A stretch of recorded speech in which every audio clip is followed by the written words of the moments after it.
merci. Merci de me donner la parole. Alors, je ne vais pas dire que je suis un familier, mais c'est bien la troisième fois, si je compte bien, que j'ai l'honneur d'être ici, même dans cette salle. Je me demande même si, au jour près, ce n'est pas des dates anniversaires. Non, si vous permettez, vous m'entendez dans le fond? Oui. Voilà, j'aime pas avoir les mains prises, mais après, ma collègue qui est venue ici prendra certainement le micro. Alors, je ne veux pas vous assommer de chiffres, mais ce que je retiens en vous entendant, c'est que ce que nous retrouvons, nous, au niveau de la santé, est bien évidemment le reflet de ce que vous vivez dans vos professions, et je dirais que finalement, l'économie, elle se traduit par des chiffres, mais elle se traduit aussi dans l'intime conviction et le corps du travailleur qui tous les jours travaille, et on voit bien que nos chiffres, ils vont dans le même sens de ce que j'ai entendu. Mais tout n'est pas négatif et tout n'est pas noir dans les chiffres que je vais vous présenter aujourd'hui. C'est-à-dire qu'il y a quand même des éléments qui m'interrogent, qui m'interpellent, et si on peut justement en discuter ensemble, ça serait très bien. Voilà. Alors, peut-être pour ceux qui n'étaient peut-être pas là l'an dernier ou il y a 2 ans, je suis professeur à l'université de Montpellier, et il y a 10 ans, j'ai créé un observatoire sur la santé des dirigeants, mais quels que soient les métiers, c'est-à-dire les dirigeants de PME. Je suis un PMiste. C'est un terme que j'ai inventé, parce qu'il y a très peu, finalement, d'économistes de la PME, mais j'aime bien rappeler que 99,84% des entreprises en France sont des PME. Retenez ce chiffre, parce que quand je dis PME, c'est l'agriculteur, c'est le commerçant, c'est l'artisan, c'est le professionnel libéral, un expert comptable qui a 3 salariés, il paye l'URSSAF, bon, lui il cotise, ou il cotisait au RSI, mais ça, mais je dirais c'est le patron patrimonial qui travaille sans hiérarchie, il est maître quelque part de son propre travail, et on pourra dire peut-être après de son propre destin. Tout ce monde-là, c'est 10 millions d'emplois. 10 millions d'emplois sur le sol national. Quand je regarde les grands groupes dont on parle tant, à longueur de journée, dans les médias, même en économie, vous savez, on théorise ça, on parle de Fordisme, on parle de Toyotisme, on parle d'ubérisation, on parle des GAFA, on ne parle jamais que des grands. Mais ces grands groupes, et je n'ai rien contre les grands groupes, je ne suis pas l'incarnation de Pierre Poujade, je suis fier pour mon pays d'avoir des groupes comme Renault, ou Peugeot ou LVMH. Mais quand je regarde le nombre d'emplois dans les grands groupes, avec les chiffres de l'INSEE, c'est 4,5 millions d'emplois. Donc on voit bien que la PME, c'est quand même, je dirais, une entité essentielle pour les emplois. Et puis vous avez, et je profite de la présence de monsieur le préfet, un 3e employeur en France. Vous l'aurez compris, c'est l'État. Et nous avons d'ailleurs en France 5,6 millions de fonctionnaires. Très précis dans les chiffres, en comptant la fonction publique territoriale, la fonction publique d'État et la fonction publique hospitalière. Voilà. Et d'ailleurs, en tant que fonctionnaire, je ne rentrerai pas dans le débat de savoir s'il y a trop de fonctionnaires. Mais globalement, vous l'aurez compris, la PME, c'est autant d'emplois que les grands groupes et la fonction publique réunie. Et quand on regarde les manuels d'économie, la place qu'on accorde à la PME, elle est réduite. Et alors, la place qu'on accorde à l'agriculture est encore plus réduite. J'ai passé une agrégation d'économie naguère. À votre avis, en 4 années d'études pour passer une agrégation d'économie, combien de fois j'ai entendu le mot PME? À votre avis? À votre avis. Un agrégé d'économie, combien de fois dans son cursus de formation entend-il parler du mot PME? À votre avis? 0. Le mot artisanat, le mot agriculture. Je dirais presque à la limite, quand vous parlez d'agriculture, un économiste, il vous regarde les yeux écarquillés, la bouche ouverte. Ça veut dire l'air bovin. Mais c'est extraordinaire. Les PME, c'est 99% des entreprises en France. Et quand on théorise l'économie, et c'est important la théorie, parce que les élites ne respectent que les théories. Les schémas de pensée, ils découlent des théories.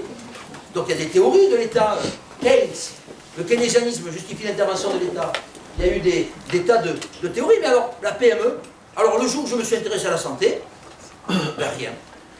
Rien du tout. C'est, vous savez, je me faisais cette réflexion et j'ai fait quelques estimations à l'université. Le Concorde, vous avez tous entendu parler du Concorde, c'était une merveille technologique, mais c'était un désastre commercial. J'ai fait une estimation. Le café gourmand, vous en avez entendu parler du café gourmand? Ben, le café gourmand a rapporté plus d'argent à la France que le Concorde. Ben oui. Tous les restaurateurs vous diront, mais l'invention de ce petit truc-là, café gourmand, ça a permis d'augmenter le prix de mon café, parce que les gens ne prennent peut-être pas un dessert, mais du coup ils prennent un petit café gourmand, et ça a augmenté considérablement les revenus. Et quand on regarde le nombre de touristes étrangers qui sont dans les restaurants français, si vous faites le compte, le café gourmand a rapporté plus d'argent à la France que le Concorde. Eh bien, vous regarderez la place qu'on accorde au Concorde dans les manuels d'économie, et la place que l'on laisse à l'invention du café gourmand. Il n'y a pas photo. Qui parmi vous a pris le Concorde? En vous voyant, je ne me pose pas la question de savoir si certains ont mangé des cafés gourmands. Vous aurez compris que ça, je le sais. Et vous voyez cet écart terrible qu'il y a entre la représentation qu'on se fait de la théorie et de l'économie, que nos élites, que je veux croire, hommes et femmes de bonne volonté, se font de ce que nous vivons, et puis la réalité intime dans laquelle nous sommes. Donc moi je m'intéresse au café gourmand, je m'intéresse aux patrons de PME, je m'intéresse aux indépendants, comme on disait autrefois, les indépendants. Hein, et donc je m'intéresse à la santé de ces hommes et de ces femmes qui n'ont pas de service de santé au travail. Quand on est salarié, on a des services de santé au travail. Mais quand on est à son compte, il n'y a rien du tout. Alors, commençons peut-être par un point qui me paraît important. Le temps de travail hebdomadaire chez vous, ça ce sont les enquêtes que nous menons. Ben, je le dis ici publiquement. Vous êtes des gros travailleurs. Et je dirais que les agriculteurs sont des hommes et des femmes méritants. Si on est d'accord pour accorder encore de la valeur à la notion de travail. Ça c'est un autre débat. Et au passage, est-ce que vous avez remarqué, très souvent je l'entends cette expression, il y a des gens qui disent souvent, j'allais dire notamment en ville, dans les grandes villes, l'ascenseur social est en panne. Vous n'avez pas entendu cette expression? À longueur de jour, on dit oui, l'ascenseur social est en panne. Vous vous rendez compte à quel point cette image est, je dirais, extrêmement trompeuse? Parce que c'est quoi l'ascenseur? C'est l'ascension sans l'effort. L'image. Il suffit d'appuyer sur un bouton pour s'élever dans la vie. Où c'est que vous avez vu un homme ou une femme qui se met à son compte, qui peut progresser sans effort? Mais on colporte à longueur de journée des images qui, quelque part, déqualifient la notion de travail. Moi, je suis attaché à l'ascension, pas à l'ascenseur. Et si l'ascenseur est en panne, mais que les gens prennent l'escalier de service, ça leur fera d'ailleurs du bien pour lutter contre la sédentarité. Mais quand on regarde les chiffres, les agriculteurs et les indépendants en général, vous travaillez plus d'heures par jour. Vous travaillez plus de jours par semaine. Vous travaillez plus de semaines par an. Vous prenez moins de vacances. Et vous travaillez plus d'années tout au long d'une carrière, parce que certains reculent l'âge de la retraite, c'est différent d'une personne à l'autre. Mais donc on se rend compte que vous êtes les grands et les gros travailleurs de la République. Et je le dis pour vous, je le dis aussi aux commerçants et aux artisans. En moyenne, les travailleurs non salariés travaillent en France 50,5 heures. Le salarié moyen travaille 39,1 heures. On dit les Français sont 35 heures. Non, c'est fini ça. En moyenne, parce que les gens font des heures sup, 39, 50,5. Ça fait une moyenne quand même, une différence, un différentiel de 11 heures. Donc je dirais que les indépendants, si on croit encore à la valeur travail, ben ce sont des gens méritants. Ce sont des gens qui travaillent beaucoup. Et quand j'entends les remarques de certains qui disent « Mais écoutez, vous nous demandez beaucoup de choses. On est prêt à faire des changements, mais qu'on soit un peu cohérent, ben, c'est clair. C'est clair que vous êtes des hommes et des femmes vaillants. Et que ça mérite d'être dit et redit, et où que j'aille. Alors ici, j'allais dire, je suis face à des gens convaincus. Mais sachez que quand je suis face à mes étudiants, je rappelle ces chiffres. Parce que parfois les gens ont tendance un peu à oublier ça. Alors, deuxième élément, donc la santé mentale. Regardez, alors on a fait 4 mesures, hein. On a commencé depuis septembre, décembre, mars, juin. Eh bien, globalement, quand on regarde la santé mentale, vous êtes quand même, heureusement, 2/3 à être plutôt en bonne santé mentale. Et ce résultat, on le retrouve dans d'autres professions. Hein, j'ai fait une étude très récemment avec les experts comptables d'Île-de-France. Je peux vous garantir que j'ai à peu près les mêmes résultats. Alors qu'on pourrait se dire, oui, un expert comptable, un agriculteur, c'est... Hein, on parle beaucoup de la souffrance des agriculteurs. Je peux vous garantir que les experts comptables aujourd'hui sont face à des difficultés peut-être nouvelles pour eux, qui créent aussi des formes de souffrance pour eux. Hein. Mais globalement, la santé mentale, elle est, malgré tout ce que j'entends, hein, ce que vous dites, elle est quand même plutôt bonne sur un grand nombre d'entre eux. Alors, deuxième élément, je me suis intéressé à votre sommeil. Parce que le sommeil est un élément extrêmement important. Et qu'est-ce qu'on a pu observer chez les agriculteurs, agricultrices, je tiens à le dire, hein, hommes comme femmes. De ce point de vue-là, le statut écrase le genre. C'est qu'en général, vous faites de votre sommeil une variable d'ajustement de votre travail. C'est le travail qui guide la quantité et la qualité de votre sommeil. Or, tous les spécialistes du sommeil vous diront, le sommeil, ce n'est pas une variable d'ajustement. C'est une fonction de repos. Et donc on le voit bien, et pas uniquement chez vous, je retrouve ça chez tous les dirigeants de PME, TPE. Hein. Vous avez tendance finalement à rogner votre temps de sommeil. Et vous êtes en moyenne à 6h20. Il peut y avoir des écarts. Alors après, il y a les petits dormeurs, les gros dormeurs. Mais globalement, il y a une rogne du sommeil chez les agriculteurs de Saône-et-Loire, comme j'ai pu le constater ailleurs. Et ça finit avec le temps par provoquer une dette du sommeil. Et on voit bien que ça peut même altérer, je dirais, la qualité du sommeil au quotidien, qui va avoir un impact sur la santé, et qui va avoir un impact aussi sur la représentation qu'on a du monde. Parce que quand on est fatigué, eh bien les nouvelles, on ne les interprète pas de la même façon. C'est-à-dire que la question du sommeil, alors après, ça, il faut voir au cas par cas, parce qu'il y en a qui disent, mais écoutez, moi, je n'ai pas le choix. Oui, mais on a peut-être toujours le choix. Il y a toujours des moyens de faire des siestes, des moyens de s'organiser. Enfin, il y a toujours le choix. Toujours. Et on voit bien que vous avez tendance à faire de votre sommeil une variable d'ajustement.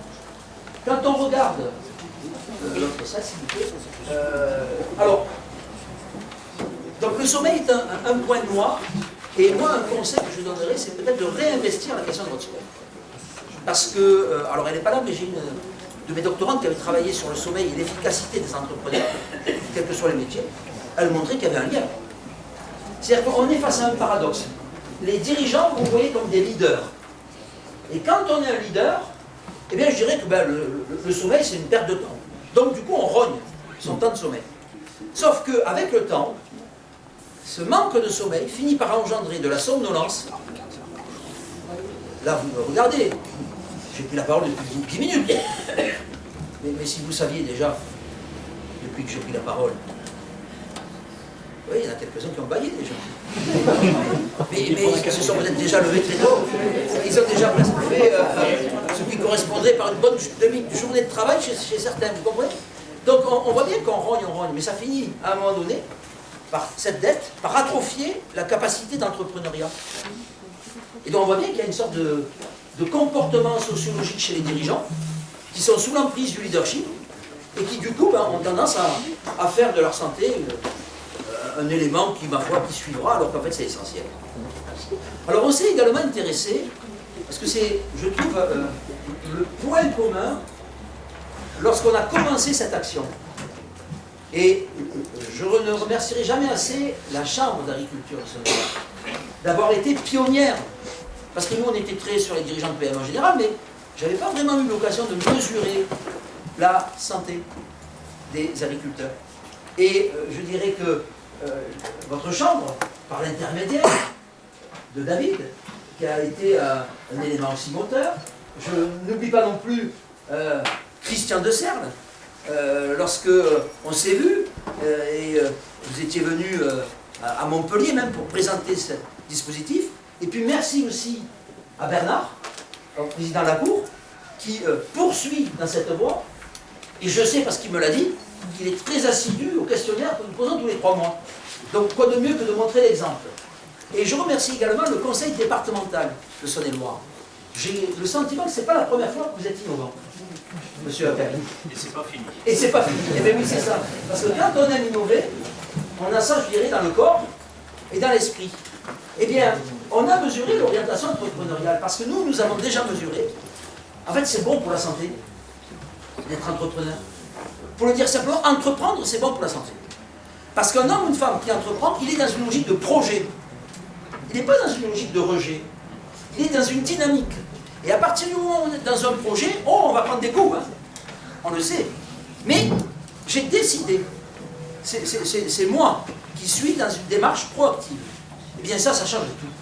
Et donc s'intéresser à l'orientation entrepreneuriale des hommes et des femmes qui gèrent des entreprises, je dirais d'ailleurs des hommes et des femmes qui gèrent des institutions publiques, politiques, institutionnelles, je dirais étatiques, quels que soient les métiers qu'on fasse d'ailleurs. Hein. L'entrepreneur, ce n'est pas uniquement le dirigeant de la PME. Si je prends un exemple, Coluche, qui était un comique, eh bien, quand il a créé les Restaurants du Cœur, il fait un acte entrepreneurial. Vous prenez l'abbé Pierre, qui est un homme du clergé, quand il crée les Compagnons d'Emmaüs, il fait un acte entrepreneurial. L'entrepreneuriat est, je dirais, propre à chacun d'entre nous. Et c'est propre à la vie. Et l'orientation entrepreneuriale, c'est un élément moteur. Alors, on l'a mesuré comment? C'est 3 dimensions, l'orientation entrepreneuriale. C'est d'abord, est-ce que je suis prêt à prendre des risques? Il n'y a pas d'entrepreneur sans prise de risque au minimum. Et ça, c'est un premier point. Il y a des hommes, des femmes qui aiment le risque, d'autres qui en ont peur. Bon, on peut, en fonction des réponses que vous faites, mesurer ça. Mais ce n'est pas suffisant. Parce qu'après tout, si c'était que ça, on pourrait dire que la personne le dimanche qui va jouer au PMU, prend des risques. Ah, j'ai misé de l'argent, j'ai pris un risque et on va voir si je gagne. Bon, c'est pas suffisant. Si je commence à dire que les turfistes sont des entrepreneurs, ben bon, mon père avait géré un PMU étant plus jeune, mais c'est pas suffisant. Le deuxième élément, c'est l'innovation. Mais l'innovation, c'est pas forcément, justement, le Concorde. L'innovation, ça veut dire déjà innovant par rapport au métier que je fais. Est-ce que de temps en temps, j'accepte un peu le changement? Est-ce que je suis prêt à expérimenter une activité? Bon, moi, j'étais dans le bovin, je vais peut-être tenter le caprin. Ou alors, je vais peut-être voir si je ne peux pas vendre ce que je fais à d'autres circuits de distribution. En fait, la volonté d'essayer d'explorer, de changer de son quotidien. Ça, c'est un élément entrepreneurial. Et le troisième élément, c'est la proactivité. C'est le fait d'être, je dirais, non pas en attente des évolutions de l'environnement, et donc de subir, mais au contraire d'avoir une démarche proactive. Et quand on a ces trois-là, on a une forte orientation. Alors là, quand je vais mesurer chez vous, je dois la vérité, de dire la vérité des chiffres. Globalement, l'orientation entrepreneuriale n'est pas forcément très forte. Mais quand même, regardez, c'est discriminant. Vous n'avez pas tous le même profil en termes d'orientation entrepreneuriale. Il y a une grosse partie, quand même 50%, qui est plutôt faible. D'accord? Mais vous en avez qui sont plutôt forts, d'autres forts. Même, il y en a 6. Il faudrait que je repère de manière plus intime. Parce qu'il serait peut-être intéressant à voir qu'une orientation entrepreneuriale est très très forte. Et ça, on sait que c'est quand même des vertus sur la santé. Alors après, on a fait des tests. On s'est dit, mais dans votre population, est-ce qu'il y a des différences selon les profils de personnes, les hommes, les femmes, les jeunes, les moins jeunes? Est-ce qu'il y a des différences en termes d'orientation entrepreneuriale? Alors, si vous voulez, quand vous avez des étoiles sur le côté, là, ça veut dire que c'est significatif. Alors, je vous ai pris tous les résultats significatifs. Et plus il y a des étoiles, si vous voulez, plus la relation est forte. Alors, ce qui est intéressant, c'est de voir que les agricultrices présentent une orientation entrepreneuriale significativement plus forte que celle des agriculteurs. Je n'ai pas la réponse de pourquoi, hein, parce que je vous laisse peut-être réagir à ça, hein, mais c'est ce que j'ai constaté. Voilà, et si j'avais constaté l'inverse, je dirais l'inverse, hein, je ne suis pas là pour faire plaisir à Pierre ou à Paulette. Je me fous de ça. Hein. Je suis là pour voir les choses. Deuxième élément, alors ça c'est un élément qu'on retrouve par ailleurs souvent, mais les jeunes ont une orientation entrepreneuriale un peu plus forte. Alors, est-ce qu'ils sont plus inconscients? Peut-être. Est-ce qu'il y a aussi, c'est normal, la jeunesse, il y a une forme d'énergie, et quand on a une énergie, eh bien on a peut-être une proactivité plus forte. Avec l'âge, avec le temps, tout s'en va, enfin, comme disait l'autre. Mais bref, j'ai toujours vécu. Et on a également, je pose la question, êtes-vous créateur, le premier de lignée de l'installation, ou est-ce que vous êtes un successeur, repreneur? Eh bien, les créateurs semblent avoir une orientation entrepreneuriale, ce n'est pas surprenant ça, hein, un peu plus forte aussi. Hein. On a pris également dans la fonction qui est la vôtre. Est-ce que vous vous sentez isolé? Est-ce que vous vous sentez entouré? Et eh bien, les gens qui se sentent plutôt entourés ont une orientation entrepreneuriale un peu plus forte. Comme si la capacité de bien s'entourer était aussi une sorte de filet qui vous donnait peut-être du courage et de l'avant pour aller de l'avant. Un autre élément que j'ai intégré, j'ai posé à mon avis la question, est-ce que, alors c'est plutôt minoritaire, hein, mais est-ce que vous êtes en bio ou pas en bio? Est-ce que vous avez l'intention même? Je ne suis pas en bio, mais ma foi j'y pense, j'y songe. Peut-être que je m'y prépare, ou peut-être qu'un petit bout, enfin, voilà, j'ai regardé cette variable-là, ça méritait, c'est quand même dans les préoccupations de vos évolutions de filière. Eh bien, les gens qui sont en bio et en intention bio, ils ont une orientation entrepreneuriale plus forte. Le résultat en soi n'est pas peut-être surprenant, hein. Mais en tout cas, je trouve ça intéressant aussi de vous le montrer. Et on a pris intention bio et bio. Alors vous voyez, sur la masse, hein, les gens qui sont en bio, c'est pas la majorité ici, hein, c'est 31. Mais j'ai tenu compte de ça et il semble qu'il y ait un petit impact. Et je l'ai mesuré 2 fois. Ça semble avoir un impact significatif sur la santé de l'entreprise. Alors c'est pas peut-être le fait qu'il soit en bio, c'est le fait d'être en bio induit une orientation entrepreneuriale plus proactive, peut-être plus innovante, peut-être plus prise de risque aussi, et qui fait que ben ça induit des différences qui sont significatives. Alors, autre point que je voulais vous présenter, alors un mot d'explication quand même, parce que ça c'est un terme que j'ai inventé. Je considère que chaque être humain a ce que j'appelle un capital entrepreneurogène. Alors, ça veut dire quoi ça? C'est que je pense qu'on a tous plus ou moins des prédispositions à être entrepreneur. Et ce qui m'a intéressé, c'est de lier l'entrepreneuriat avec la santé. Donc entrepreneurogène, c'est à la fois entrepreneurial et, rappelez-moi, salutogène. Je vous avais présenté ce mot l'an dernier, je ne vais pas y revenir. Salutogène, c'est un facteur qui est bon pour la santé, par opposition à pathogène. Donc j'ai conseillé les deux. Et je vous ai posé la question. Et il y a plusieurs centaines de gens qui ont répondu, donc c'est intéressant. Ça va permettre d'ailleurs de nourrir des recherches pour nous demain à l'université. Mais un des points les plus forts chez vous, agriculteurs et agricultrices, c'est votre capacité à assumer les conséquences de vos actions. La capacité d'assumer les conséquences de vos actions. Et ça, c'est un élément extrêmement important. Ça s'appelle le sens des responsabilités. Parce que vous avez des fois des gens, quand ça marche, on a gagné, quand on perd, ils ont perdu. Non, l'homme ou la femme qui assume ses responsabilités et les conséquences, c'est pour le meilleur et pour le pire. Eh bien ça, c'est un facteur salutogène extrêmement fort chez vous. Un deuxième élément, et qui ne va peut-être pas vous surprendre, hein, c'est la passion. La passion pour votre métier. La passion pour votre travail. Parce que des facteurs, j'en ai 30, hein, je vous ai mis le palmarès, ça est plus fort. Hein. Ben, vous êtes des gens passionnés par vos métiers. Malgré ce qu'on pourrait entendre, parce que quelqu'un qui ne vous connaît pas, il rentre dans la salle, il entend ce qu'on a entendu, bon, ça, c'est triste à mourir, on pourrait dire. Et puis finalement, non. Quand on vous interroge, mais alors, vous allez arrêter tout, vous allez... Ben, non, on résiste. On est là. Et je veux dire, il y a encore quand même de la résistance. Et cette résistance, pourquoi elle tient? Parce qu'il y a de la passion. Parce qu'il y a de la passion. Et le troisième élément, c'est la volonté de donner du sens à vos actions. Et c'est pour ça que je le comprends et que je le dis haut et fort.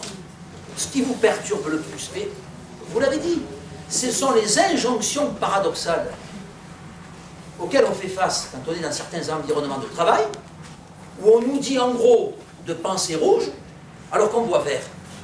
Et ça, c'est extrêmement déstabilisant. Et on voit que dans l'agriculture, Et vous savez, je le dirais aussi, dans l'artisanat, ça, c'est extrêmement fort. Ça, ne le perdez pas, parce que c'est un élément protecteur fondamental.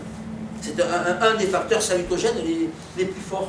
Donc, être capable et avoir la volonté de donner du sens à son travail, ce sont des éléments extrêmement forts. Je pourrais dire même, en politique, c'est pareil.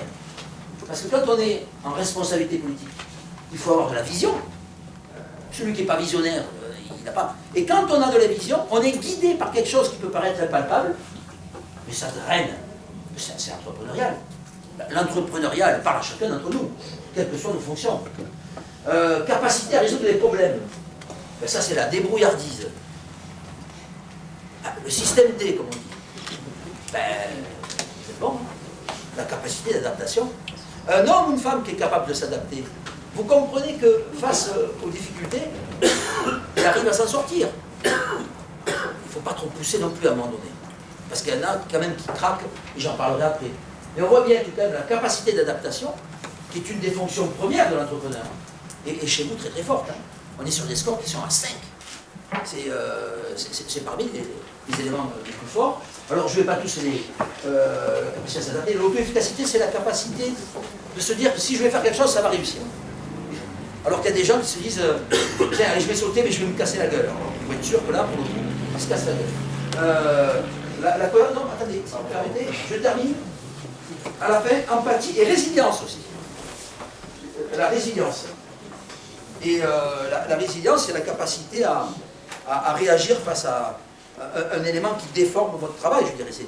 Je reviens au point zéro, mais il faut avoir de la forte ressource. Hein. La résilience est une ressource. Et donc on voit bien que quand on s'est mis à mesurer ça, je n'aurais pas mesuré, hein, ça c'est le dernier questionnaire qu'on a fait. On a pensé à ça. Je m'attendais honnêtement à des scores plus faibles. Pas du tout. Et je dirais même que c'est une des clés d'explication de la résistance des métiers que vous faites. C'est qu'en fait, l'environnement, on l'a vu avec l'agribashing et autres, il vous est parfois hostile, et je dirais qu'à la limite, l'énigme, c'est comment vous faites pour tenir. Je pense que dans certains autres secteurs, le même degré d'hostilité entraînerait des ruptures encore plus fortes. Comment? Mais parce que vous avez un capital entrepreneurial extrêmement fort, très très élevé. Et ça, ben, je vous invite à retenir ces caractéristiques, et puis peut-être à l'insuffler à vos enfants. Je pense que là, on a presque un programme pédagogique, éducatif. Apprenez à vos enfants à assumer les conséquences de leurs actes. Assumez à vos enfants la passion pour leur travail. Apprenez à vos enfants à donner du sens à leurs actions. Là, vous avez un programme pédagogique super. Et je ne rentrerai pas dans le débat de savoir si, puisque ça fait 32 ans que je suis dans l'éducation nationale, si l'éducation nationale est toujours le même reflet de ces fonctions-là. Mais en tout cas, on voit bien que là, vous êtes très très fort. Alors, je vais rajouter encore un petit élément. En général, ma vie correspond de près à mes idéaux. Regardez, vous penchez là vers des scores de forts scores. Donc, ce qui veut dire que malgré ce que j'entends, et il n'y a pas de raison que les gens aient répondu pour se faire plaisir. J'aurais interrogé 10 personnes, on dirait que l'échantillon n'est pas représentatif. Mais c'est plusieurs centaines, hein, à chaque fois. Donc c'est lourd. Et même, c'était une des réflexions que nous avions au départ. Je ne sais pas si vous en souvenez, c'est de dire, est-ce que les gens vont répondre? Ben, on a été agréablement surpris de voir que quand on interroge les agriculteurs sur la santé, ils répondent, bien évidemment. Et peut-être même plus que d'autres. Parce que ce sentiment que finalement, parfois, on a été oublié, décuple l'envie de dire, ben, tiens, là, je vais m'exprimer. Hein? Autre slide, si vous permettez. Je suis satisfait de ma vie. Ben, quand même, alors, il y a un contraste. Il y en a qui disent non, ils ne sont pas satisfaits de leur vie. Bien sûr. Hein. Mais quand même, regardez, 5, 6, 7. C'est le. À la fin des fins, est-ce que c'est pas ça qui compte le plus à un moment donné? Bien sûr que je peux être en difficulté. Bien sûr qu'il y a des choses qui vont dire. Mais quand on vous interroge sur ces questions-là, qui sont des questions presque existentielles, ben vous répondez fortement. Je n'ai pas d'a priori. Et compte tenu de ce que j'avais vu avant, je m'attendais à une réponse plus faible. Hein. Ben ça c'est bien. C'est important d'être satisfait de sa vie. Et il y a comme une forme de fierté. Je crois que la fierté des métiers que vous faites est un élément extrêmement important. Et je reviens à mon propos sur le travail. Vous pouvez être fier de ce que vous faites. vous pouvez être fiers de ce que vous êtes, les uns les autres. Parce que vous êtes tous, qui que vous soyez aisés ou moins aisés, des hommes et des femmes qui ont compris que dans le monde du travail, on ne progresse pas comme ça en appuyant sur un bouton. Hein, l'ascenseur social.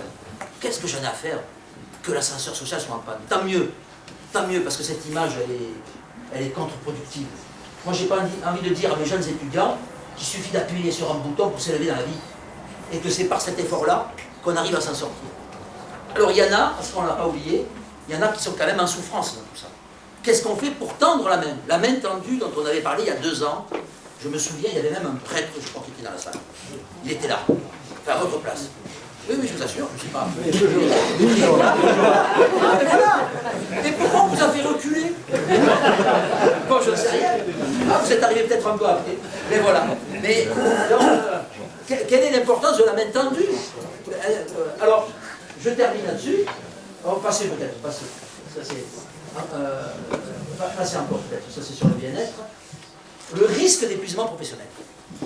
Le burn-out, ce n'est pas le risque suicidaire. Hein. C'est-à-dire qu'à un moment donné, on a un trop-plein et on tombe. Et moi, depuis 10 ans, avec l'Observatoire Maroc, je mesure, toujours avec la même échelle, je ne vais pas rentrer dans les détails, c'est l'échelle de Pines, l'échelle d'épuisement, je mesure le risque d'épuisement professionnel chez les dirigeants, quels qu'ils soient. Et je vous avais dit l'an dernier que vous aviez un des taux de risque de burn-out les plus élevés que nous n'avions jamais mesurés. Ben, je dirais que vous avez presque été battu la semaine dernière par les experts comptables. Les experts comptables ont légèrement plus, ça se joue à quelques virgules, le risque de burn-out que vous. Et je ne m'y attendais pas de la part des experts comptables. Donc là aussi, il y a des formes, des fois, de prise de conscience. Mais enfin, eux aussi, hein, ils ont une évolution des lois, la loi Pacte, etc. Ils ont le sentiment qu'ils sont un peu démunis. Et puis, ils entendent parfois des injonctions paradoxales. Pour prendre une parenthèse, c'est pas votre corps de métier, mais le ministre Darmanin, vous savez, celui qui a mis en place la fiscalité, le prélèvement à la source, a dit aux chefs d'entreprise, eh bien, demandez conseil à vos experts comptables, et surtout, ne les payez pas pour ça. Quand vous êtes expert comptable, ça veut dire en haut que le ministre même dit que votre travail ne mérite pas salaire. Ben, excusez-moi, mais il y a de quoi un peu déprimer dans ces situations-là. Donc le risque de burn-out, alors il était 40%, pour moi il est stable, c'est du 35%. Il y a un tiers parmi vous qui sont en risque. Un risque, ça veut dire que vous tombez. Mais il y a un risque. Et moi, ce qui m'intéresse, je ne suis pas professeur de médecine, je suis professeur de management, c'est justement l'anticipation. Le risque. C'est ça qui nous intéresse. Parce qu'on peut prévenir pour éviter que certains d'entre vous ne tombent. Alors, quand on va dans le détail, les réponses, si vous permettez. Je ne sais pas si vous voyez, mais les gros déterminants du risque d'épuisement professionnel chez les agriculteurs, c'est la fatigue. Mais pourquoi vous êtes fatigué? Je l'ai dit tout à l'heure, vous rognez sur votre temps de sommeil. Forcément que ça génère de la fatigue au long cours. Et ça, c'est quand même un des déterminants du burn-out. Le deuxième élément, c'est le sentiment de déception. Alors oui, il y a de quoi être déçu quand on voit parfois, on parlait tout à l'heure de l'agribashing, mais pas que, de certaines évolutions dans vos secteurs, bien évidemment. Et on voit bien que parfois, dans les discussions à haut niveau, à l'OMC, eh bien peut-être que certains décideurs publics auront plus en tête l'Airbus que l'agriculteur, c'est-à-dire le Concorde que le café gourmand. Ben oui, mais regardons aussi les chiffres de manière un peu posée, et je pense qu'une lecture PMiste de l'économie a autant de place que la lecture économique classique que nous avons aujourd'hui depuis des décennies. Voilà, c'est tout. Je ne suis pas contre les grands, hein, vous l'aurez compris, hein, je le dis, je le redis. Je dis simplement qu'il y a deux réalités, il y a l'économie de la PME et il y a l'économie des grands groupes. Et on a besoin des deux, il y a des complémentarités. Mais très souvent, la théorisation de la PME et de la TPE et même de l'exploitation individuelle apparaît, je dirais, elle est hors écran radar. Hein. Le troisième élément, c'est le j'en ai marre. Mais ça, c'est une lassitude, une forme de lassitude. Et cette forme de lassitude, elle touche en général peut-être plus les anciens que les plus jeunes. Le plus jeune, il n'est pas encore lassé. Il a encore plein d'espoir. Des fois, l'ancien, il a un peu perdu espoir. Ben, vous me direz, quand il n'y a plus d'espoir, il reste toujours l'espérance. Alors, c'est quoi l'espérance? Eh bien, si vous permettez, alors, ça, justement, ce n'est pas l'espérance, c'est le désespoir. Hein, c'est que c'est la représentation que vous avez de votre environnement de travail, c'est ça, du futur, la vision négative du futur. Et là, quand même, il y en a à peu près, alors ça a un peu diminué, peut-être qu'il y a eu des effets qui peuvent jouer, mais en fait, quand même, il y a encore là 12% la dernière enquête de gens qui ont une vision très négative de leur futur. Et ça peut engendrer un risque suicidaire. Donc il faut toujours être en vigilance là-dessus. Alors qu'est-ce que nous avons fait? On a dit on ne va pas se contenter uniquement de faire des mesures.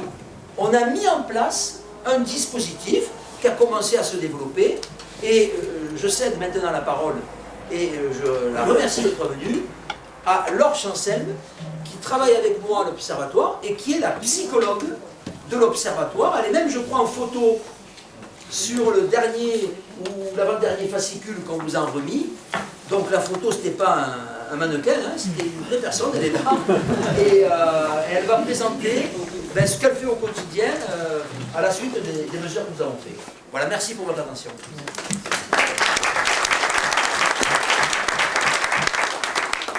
Alors, bonjour à toutes et à tous. Donc, je suis ravie d'être là aujourd'hui pour vous faire un petit bilan en fait de cette plateforme d'écoute téléphonique qu'on a mise en place donc, pour aider les agriculteurs et les agricultrices qui seraient en risque de burn-out, mais pas que, enfin en tout cas qui seraient en difficulté et qui auraient besoin d'être écoutés, d'être aidés, d'être guidés. Donc du coup on va passer les diapos, je vais vous expliquer un petit peu voilà, ce qui s'est passé depuis ces 1 an. Voilà. Donc en fait la plateforme a été mise en place au mois de septembre 2018 lors du premier questionnaire, puisqu'en fait dans chaque questionnaire, pour ceux qui l'ont fait, vous allez très vite voir de quoi je parle, vous avez en fait 2 applications. Donc en fait il y a le risque de burn-out, il y a 10 questions, donc vous remplissez et à la fin vous avez votre score qui s'affiche et un petit commentaire. Et vous avez la même chose ensuite pour le désespoir avec 20 questions. Et donc en fait, pour ceux qui ont un score qui dépasse un certain seuil, il y a le numéro vert qui s'affiche. Et pour le désespoir, c'est le numéro de Agri-Écoute, qui est un service qui a été mis en place par la MSA il y a déjà un petit moment pour prévenir le risque suicidaire. Donc au 12 septembre, donc là 1 an plus tard, on voit qu'en fait il y a 7 agriculteurs qui ont rempli un formulaire pour être rappelés. Puisqu'en fait au questionnaire 1, on n'avait aucun appel. Du coup on s'est dit, on va leur proposer, donc à ces personnes, à ces agriculteurs, de remplir un formulaire en laissant leurs coordonnées pour qu'on les rappelle. Et là, comme par hasard, ça fonctionne. Donc c'est pas étonnant, puisqu'en fait les entrepreneurs ont plus de facilité ils préfèrent en fait quand on les appelle, quand on vient à leur contact, que eux faire la démarche d'appeler. C'est quelque chose qu'on retrouve dans tous les secteurs. Mais là, en l'occurrence, c'est flagrant, puisque vraiment, sans le formulaire, on n'avait aucun appel. Et donc, à partir du questionnaire 2, on a mis cette possibilité de formulaire. Et là, donc, depuis, on a eu 7 agriculteurs qui ont rempli le formulaire pour être appelés suite à leur score. Et on a un agriculteur qui est passé par Rose Liénard, donc je l'ai vu là-bas, parce qu'en fait, il ne comprenait pas les scores qu'il avait eus en fait, dans le questionnaire. Et donc, il voulait juste discuter, échanger pour comprendre pourquoi il avait eu ces scores-là, puisqu'il ne se sentait pas du tout déprimé ni désespéré, et pourtant il avait un score de désespoir qui était très haut. Donc on a échangé tous les deux là-dessus, et il était d'ailleurs très content des questionnaires.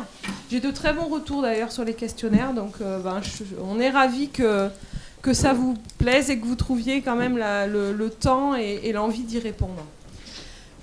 Donc un total de 8 appels sur ce numéro vert, pour un total de 4h20 d'écoute.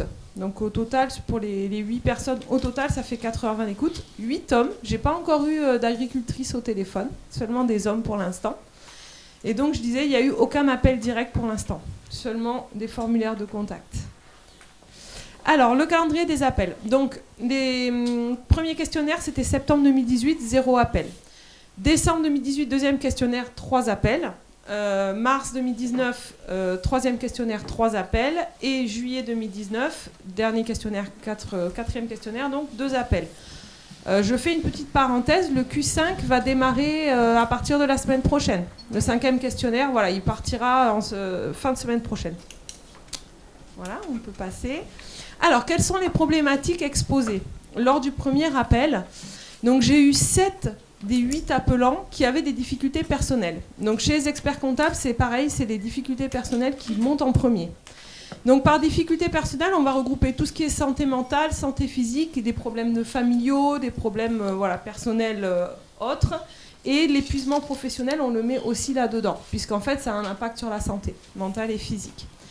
On a 4 appelants sur 8 qui avaient des difficultés financières, personnelles et ou professionnelles. C'est-à-dire vraiment une problématique où l'argent était vraiment le point noir. 2 appelants sur 8 qui avaient des difficultés dans l'entreprise, donc en l'occurrence dans l'exploitation. Par exemple, une baisse de clientèle, une difficulté à vendre sa production, des contrôles aussi sur l'exploitation, des procédures collectives, etc. Voilà. Donc vraiment des problématiques liées à l'exploitation d'un point de vue vraiment technique et de vente de la production. 2 appelants qui avaient des difficultés avec la banque. Donc vraiment précisément, ce qu'ils m'ont exposé, c'était vraiment la banque. Donc soit avec une diminution de la trésorerie, une trésorerie divisée par 2 d'une année sur l'autre par exemple, des dettes, pas de soutien de la banque en cas de difficulté. Voilà, c'était vraiment un problème avec la banque qui était exposé.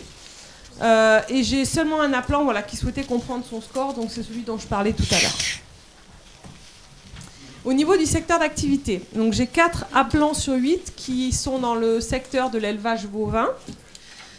J'ai 2 appelants donc, sur 8 qui étaient dans l'agriculture, donc en général, c'est-à-dire celui qui fait des fruits et légumes et puis agriculture plutôt céréalière. Et 2 appelants qui ont une exploitation dans le secteur de la viticulture. Voilà, donc pour l'instant je n'ai eu que ces secteurs-là, donc c'est pas représentatif de tout ce que peut proposer l'agriculture en général, mais voilà, on a déjà un point de vue intéressant. Alors, qu'est-ce que j'ai proposé comme solution? Parce que c'est bien d'appeler un numéro vert, c'est bien de pouvoir échanger avec une psychologue qui connaît bien la problématique du chef d'entreprise, mais finalement, à quoi ça sert? Donc, dans un premier temps, c'est déjà de faire un petit peu le point sur la situation, de vous aider à comprendre ce que vous traversez, de mettre des mots aussi sur ce que vous ressentez, parce que c'est pas toujours facile. D'évacuer un petit peu cette pression en parlant à quelqu'un. Voilà, à quelqu'un qui ne vous jugera pas, qui vous écoutera, qui sera vraiment dans la bienveillance. Donc suite à ça, j'envoie systématiquement un mail avec des petits conseils, des livres et des applications. Donc les applications, c'est cohérence cardiaque, méditation pleine conscience. L'idée, c'est de se recentrer sur soi, de retrouver du sommeil, parce que dans les cas d'épuisement professionnel, on ne dort plus. Donc c'est de mettre en place des techniques de respiration, de méditation pour aller mieux, pour se reposer un petit peu sur soi-même. Agri-Solidarité, donc, qui a été mis en place par la Chambre d'agriculture donc de Saône-et-Loire, qui est un super dispositif. Donc vous voyez que j'ai renvoyé quand même 4 appelants sur 8 vers la Chambre d'agriculture. Donc il y a vraiment un lien qui se fait entre la Chambre d'agriculture et moi. Donc mon interlocutrice, le plus souvent, c'est Rose Lienhardt, mais ça peut être, j'ai les appels, les numéros directs des travailleurs sociaux. Donc du coup, je peux aussi passer directement par les personnes. Et ce qui est intéressant, encore une fois, c'est que c'est la Chambre qui rappelle. Donc encore une fois, l'exploitant agricole est rappelé par quelqu'un qui va lui proposer des solutions. J'ai 3 appelants que j'ai renvoyés vers la MSA. En général, je les ai envoyés et vers la Chambre d'agriculture et vers la MSA. Voilà, pour que vraiment il y ait une prise en charge globale. J'ai 3 appelants que j'ai renvoyés vers des psychologues parce qu'il y avait vraiment un besoin. Donc après, je trouve les mots pour réussir à convaincre les chefs d'entreprise, et là en l'occurrence les agriculteurs, à aller voir des psychologues en leur expliquant qu'en fait c'est vraiment nécessaire pour changer ces modes de fonctionnement, ces modes de pensée, et pas retomber dans les mêmes travers à chaque fois qu'on est en difficulté. J'ai un appelant que j'ai envoyé vers Agri-Écoute. Donc Agri-Écoute, je le disais tout à l'heure, c'est la prévention du suicide. Donc ça veut dire que j'ai un appelant sur 8 qui avait des pensées suicidaires. Donc celui-là, je lui ai donné les coordonnées d'Agri-Écoute en lui laissant la possibilité de me rappeler, bien sûr, s'il en avait envie.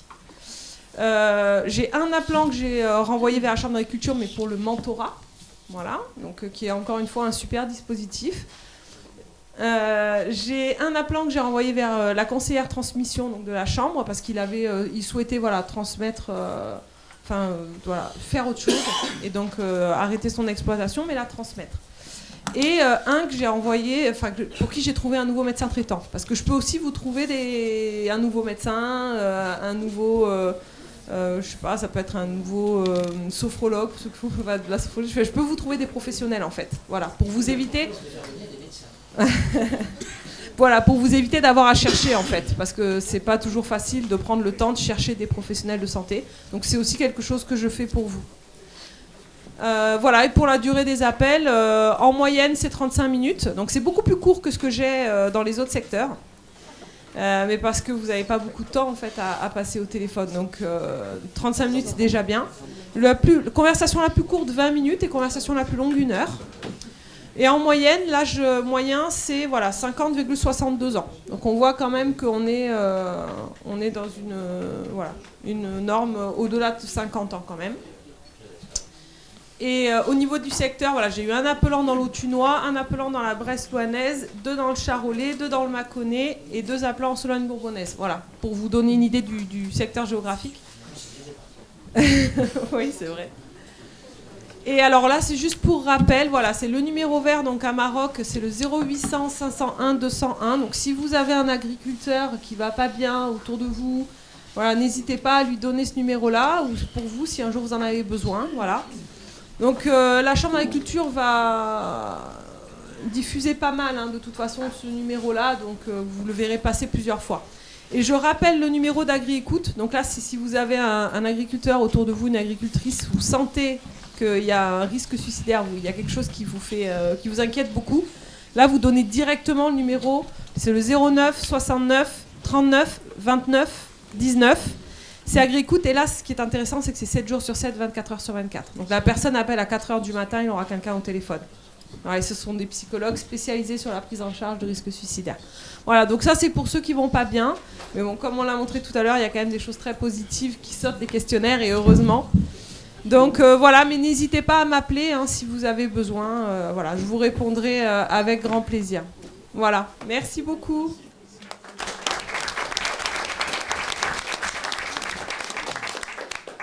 Donc déjà merci à vous deux pour vos interventions. Enfin, ça prouve, si besoin en était, que l'initiative prise par Christian et par David était une bonne initiative, parce que ça permet effectivement à des gens de s'exprimer, ça permet de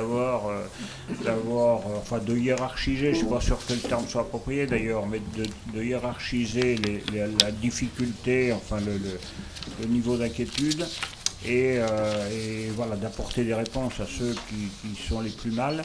Et puis ça permet, je vous dis, parce que je remplis le questionnaire, ça va être dans l'intimité du chez-soi finalement, de répondre à ces questions, et aussi quelque chose qui est bien et bien perçu, la preuve, puisque les gens répondent. Voilà. Donc est-ce que ça amène des commentaires, des questions, des interrogations ?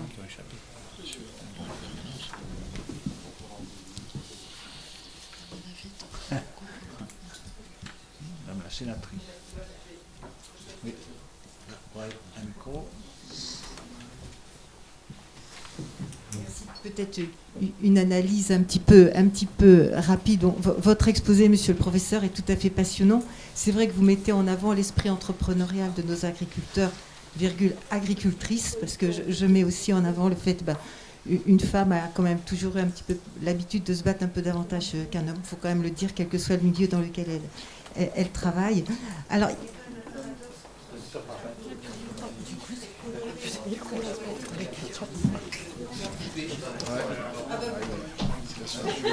censuré.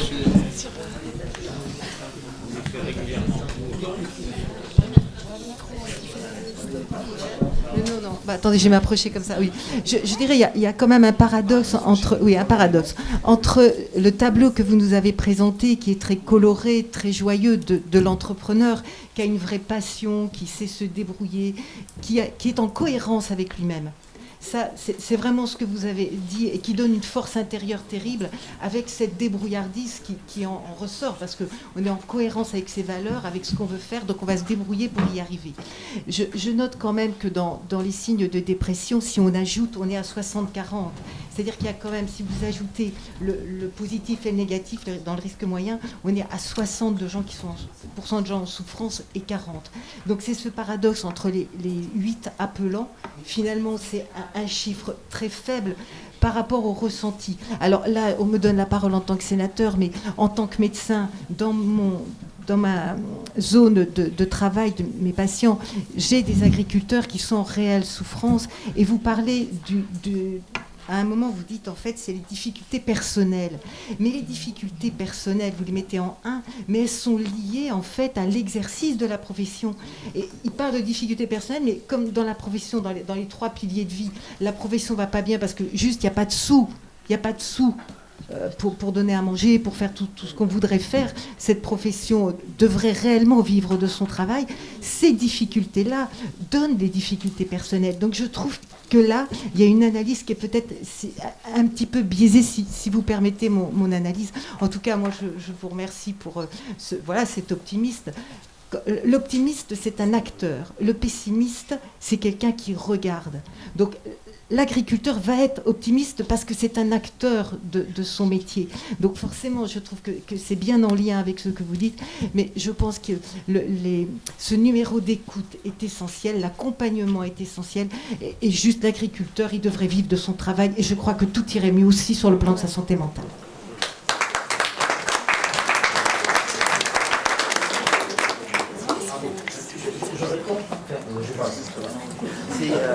Moi, ce qui m'a frappé, c'est effectivement ce paradoxe dont vous parlez. Et pour vous donner un exemple, avec l'ordre des experts comptables, on a à peu près le même niveau de risque d'épuisement professionnel. Mais les experts comptables, ils ont été combien appelés 19. Ils ont été 2 fois plus nombreux. Alors que c'est un peu la même population, je crois qu'ils sont 4000, 4500 experts comptables en Ile-de-France, et que vous êtes même 6000 ici. Donc, ça veut dire aussi qu'il y a des mentalités où, des fois, on n'est pas bien, mais on n'ose pas en parler. On sent... Bon, je pense qu'on est au début du chemin. Je ne souhaite surtout pas médicaliser ou psychologiser le métier que vous faites. D'abord le métier. Mais dans certains cas, peut-être qu'un coup de fil, et surtout, il faut le redire, on préserve l'anonymat. Donc, soyez assurés de ça. Ça peut peut-être permettre à la personne de retrouver une écoute attentive. Et c'était l'esprit de la main tendue au départ, comme on l'avait dit. C'est-à-dire que cette main, elle est là, et ce numéro mérite d'être reconnu. Maintenant, je ne veux pas non plus parler que de ça, parce qu'à parler que de souffrance, on finit par donner ce sentiment que tout est noir, alors que la preuve des chiffres montre que ce n'est pas le cas. Il y a aussi quand même des facteurs de résistance, des facteurs salutogènes, et ça, il faut le dire. Voilà.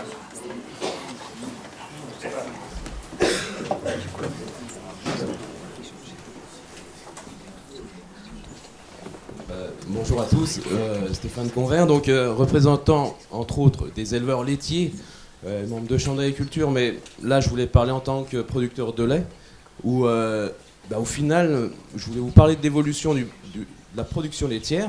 Mon grand-père avait 10 vaches, traite à la main, mon père en a eu 45 et moi j'en ai 80. Quand on nous dit que la profession n'évolue pas, et là je voudrais faire passer des messages à la presse, qu'on n'a pas évolué, qu'on est toujours sur... Mais quelle profession et ça c'est valable pour... je veux dire, je prends mon exemple parce que c'est plus facile à parler de ce qu'on connaît, et notamment de nos collègues aussi producteurs. Quelle est la profession qui a qui a autant évolué que ça?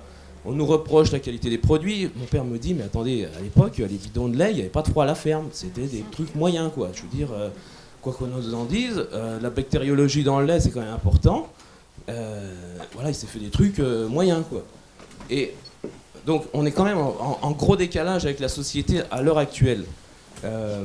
Contrairement à avant, c'est pareil, il me disait, à l'époque, à l'après-guerre, le facteur, il prenait son vélo, il allait faire la tournée en vélo, il galérait autant, voire plus, qu'un producteur agricole, quoi. Et ça, je veux dire, ça fait 2 ans que j'avais pas pris de vacances, mais là, il a fallu que je m'arrête quand même, parce qu'on a fait de la maçonnerie. Alors, faut être maçon, faut être plombier, faut être ci, parce que on nous explique que, la concurrence, machin, on peut pas nous payer, quoi. Enfin, je vous dis, hein, je ne vais pas refaire du pleurnichage. J'ai mon inséminateur qui me dit tu comprends Stéphane, j'ai pas eu mon jour de repos cette semaine, je suis hors la loi. Ah bon? Eh ben moi ça fait quand même 355 jours que je suis hors la loi. Et ça tout le monde s'en fout. Mais ça c'est pas du pleurnichage, c'est de la vérité. On est dans une démocratie qui est malade, qui est incapable de se réformer. Et moi j'ai 2 garçons. Mais je vais leur dire, mes petits gars, Romain et Alexandre, si vous aimez le métier, faites-le. Mais compte tenu de l'incapacité de regarder les problèmes et de les résoudre, je pense que il va peut-être falloir qu'ils se posent de sérieuses questions. Moi, j'irai au bout, j'ai 42 ans, alors j'en ai déjà 20 ans de fait. Je pense que j'irai au bout. Hein. Honnêtement, on a envie de ce métier. Mais à quel prix, quoi? À quel prix?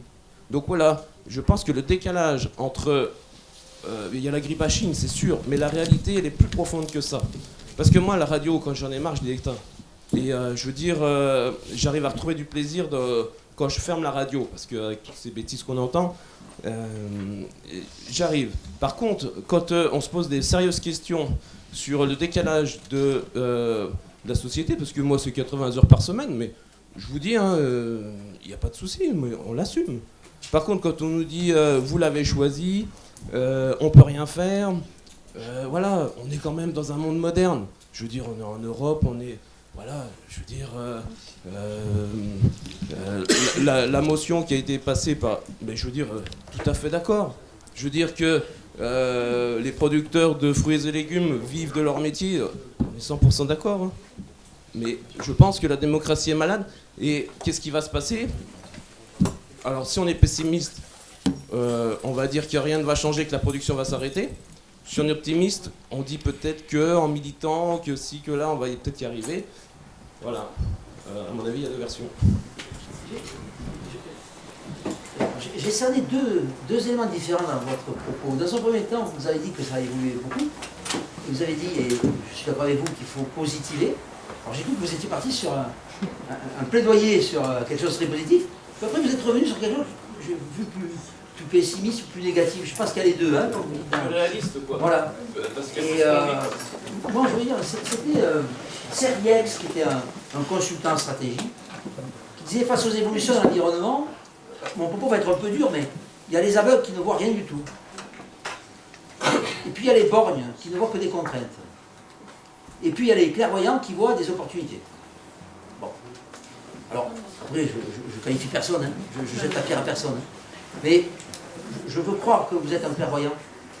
Et que, quelles que soient les évolutions des métiers qu'on fasse, il y a toujours des moyens, peut-être parfois en contournant une forme de logique d'action dans le secteur. C'est peut-être en pensant, en étant à côté, vous savez, la créativité, je pense que le mentorat, moi je trouve que ce que vous faites avec votre chambre, vous êtes unique en France à faire ça, à ma connaissance. Hein. Être allé chercher Dominique Restineau, qui est maintenant le président de la CCI de Paris, qui fait du mentorat, c'est d'entrepreneuriat, et vous l'insufflez dans votre métier, je serais surpris que ça ne donne pas de super bons résultats. Et peut-être que ces résultats seront demain des modèles à suivre. Mais après, je ne connais pas la réalité de ce mentorat. Je crois qu'il y aura peut-être des témoignages après. Mais voilà, c'est... et je suis persuadé qu'au départ, quand vous avez fait ça, il y a peut-être des gens, à voix basse, qui disent, qu'est-ce que c'est que ce machin, qu'est-ce que ce truc, qu'est-ce qu'il y a... Enfin, il y a toujours des gens qui... Bon. Impose ta chance, serre ton bonheur et va à ton risque. À te regarder, ils s'habitueront. Voilà. Je crois ça. Mais, ma vision. Il y a d'autres remarques? Bernard? J'ai été surpris que vous citiez plusieurs fois la profession d'expert comptable, que pour en connaître un ou deux, c'est des gens qui ont quand même un niveau de revenu élevé. Et donc on voit que le revenu n'est pas suffisant pour rendre heureux.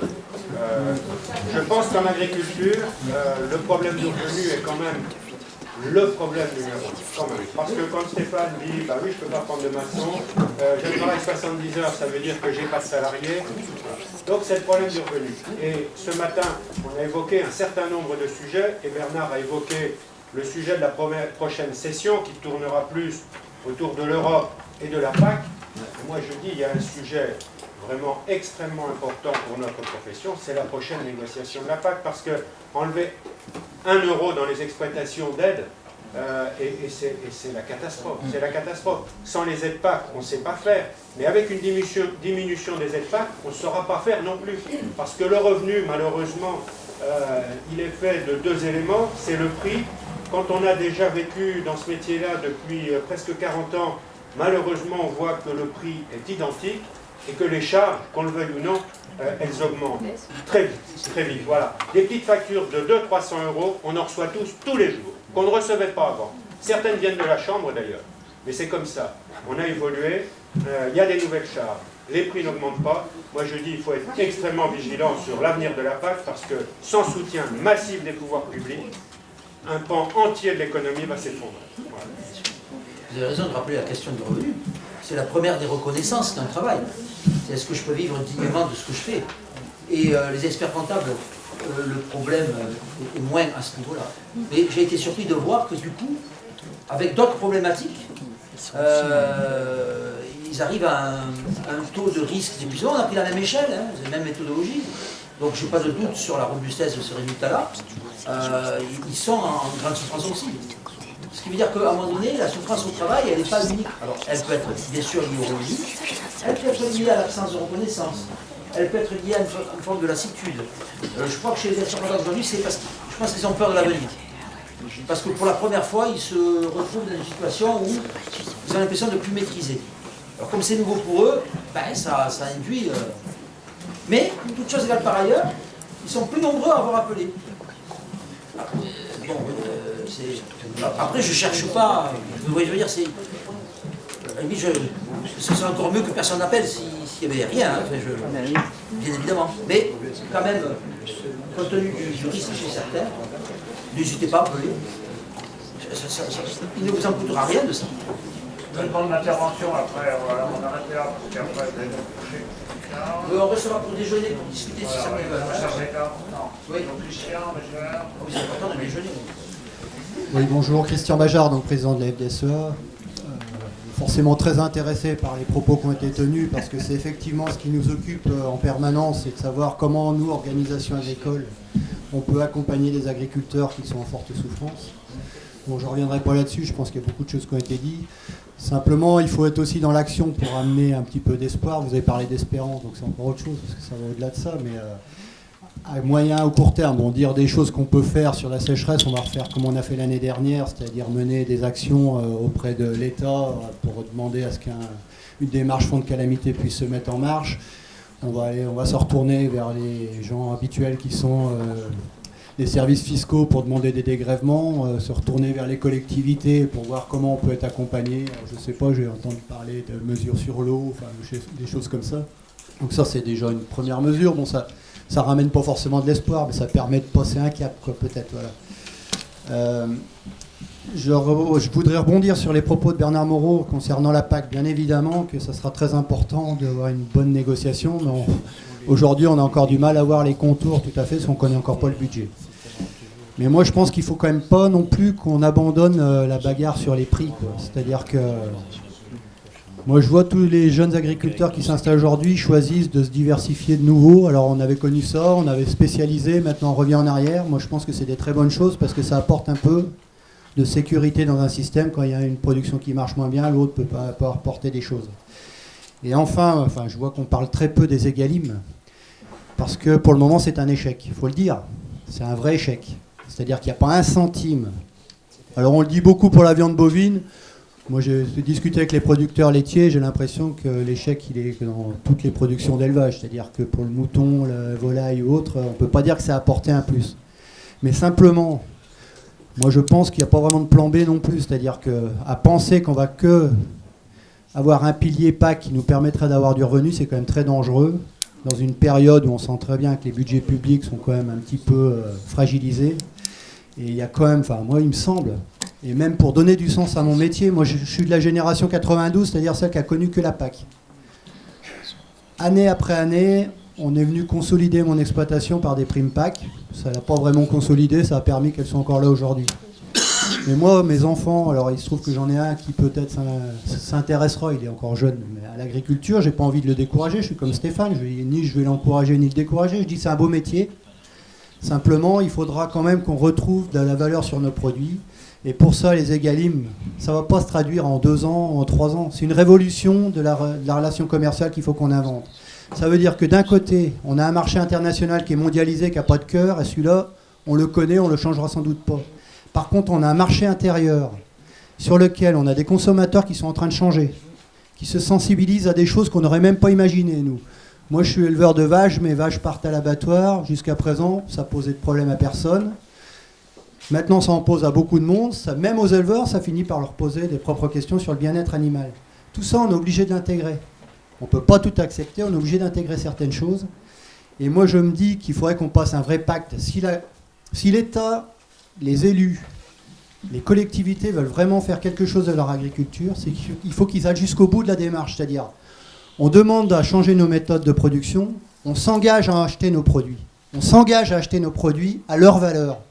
Parce que si on ne fait pas ça, eh ben, la Saône-et-Loire, moi je me suis baladé un petit peu dans des zones où il y a moins d'agriculture cet été, eh ben, elle deviendra comme ça. C'est-à-dire qu'on verra des prés avec des haies qui feront plus 3 mètres, alors ça sera peut-être formidable pour la biodiversité, mais 10 mètres de large, avec des ronces, quelques arbres qui essaieront de pousser au travers, puis voilà.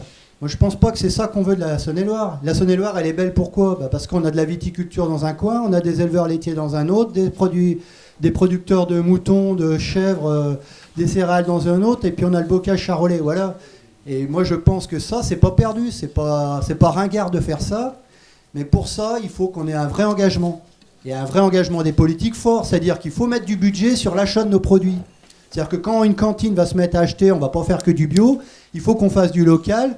Alors le local, c'est pas le près d'à côté, c'est la région Bourgogne, mais un vrai engagement fort. Il faut que les hôpitaux, ils achètent nos produits aussi, il faut que les maisons de retraite, pourquoi les anciens, ils ne mangeraient pas aussi bien que les autres ? C'est quand même un vrai scandale. Donc il faut un engagement. Et moi je crois, j'étais un défenseur des Egalim jusqu'à là, j'ai un vrai doute en ce moment, mais je me dis que si on veut passer la deuxième et faire des vrais contrats, il faut qu'il y ait une vraie démarche jusqu'au bout, et j'attends, moi, le ministre de l'Agriculture qui s'engage et qui fasse engager les autres ministères pour dire on va vous acheter vos produits, on va acheter votre viande, elle est produite en tel ou tel endroit, il y a de la bonne viande dans toutes les régions de France, mais simplement on vous la paye pour que des éleveurs restent, et des producteurs, enfin quelle que soit la production, restent sur le territoire. Voilà. Donc moi, c'est vraiment ça que j'attends, et je pense que les chambres d'agriculture ont un vrai rôle à jouer dans ce sens-là.